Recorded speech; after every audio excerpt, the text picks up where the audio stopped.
Summer laundry piles can feel like a never-ending mountain of damp towels and sweaty clothes, can't they?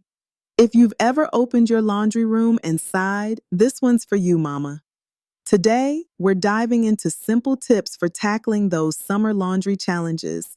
With a few tweaks, you can keep your home smelling fresh and your family looking great. Let's make laundry a little less daunting together. First, sort your laundry by moisture level before anything else.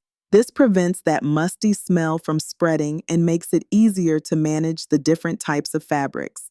Next, involve your kids in the process by assigning them specific tasks. Not only does it lighten your load, but it also teaches them responsibility and teamwork in a fun way. Lastly, consider investing in a few laundry baskets for different types of clothes. Having a designated spot for swimsuits, towels, and camp clothes can save you time and keep everything organized. Remember, you're doing a fantastic job juggling everything this summer. Don't forget to subscribe for more tips and visit cozycornerdaily.com for more support.